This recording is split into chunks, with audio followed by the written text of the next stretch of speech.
started to see this connection and this bonding form around the people who were gathering together to serve their neighborhood, or the people who are choosing to do the next right thing. And if you get those people together, you don't have to worry about all those other guys, because eventually the light will push out the darkness. And that was a phenomenal, this was about a 3-4 year journey. We ended up with 9 resident-led initiatives. There's a mobile food pantry, a jobs program, a clothing closet. All kinds of things grew out of this empowerment. And before I knew it, Patrice said to me, we got this, Wendy. We don't need you anymore. And that is how you know you succeeded. If your whole goal is to empower the residents to do what they can and get out of the way.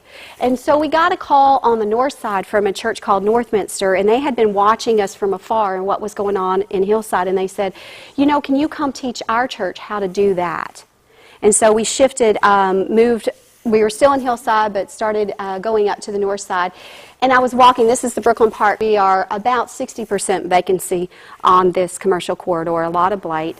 And we just started walking and praying, and one day we were walking and praying, and I just really felt that tap on my shoulder again and said, you need to move into the neighborhood. This one you can move into, and that's where I want you. And so I moved my office, because I thought that, that should appease the whole call, right?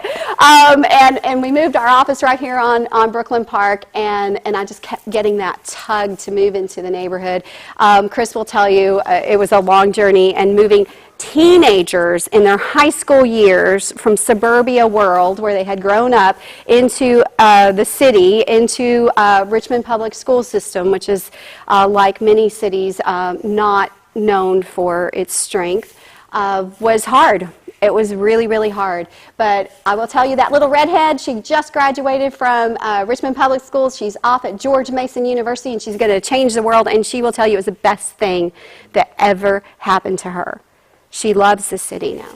So we moved to that area, and the same thing happened. We just started I thought maybe Hillside was a fluke. Maybe this ABCD thing happens if you get the right person. You just get, it's Patrice, it was her. And we went to Northside, and things just started happening, and people started coming together. And a lot of the same initiatives, a lot of what grew out of Northside was really heavily focused on older youth.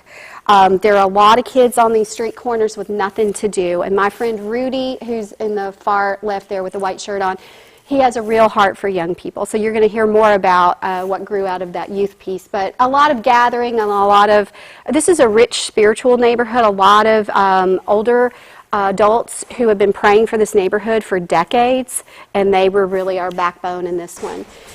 And then I wrote a book called From the Sanctuary to the Streets, and churches in the area started reading it, and they started studying what was going on with Hillside and now Northside, and we started getting calls from all over Metro Richmond.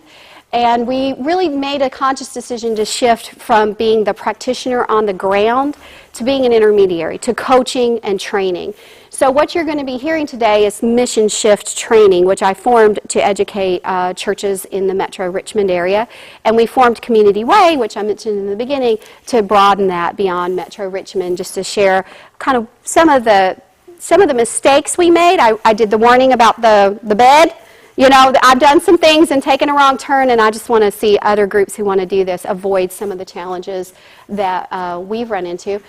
So we're starting to watch this asset-based movement really explode across the Metro Richmond area, and it's happening across the globe.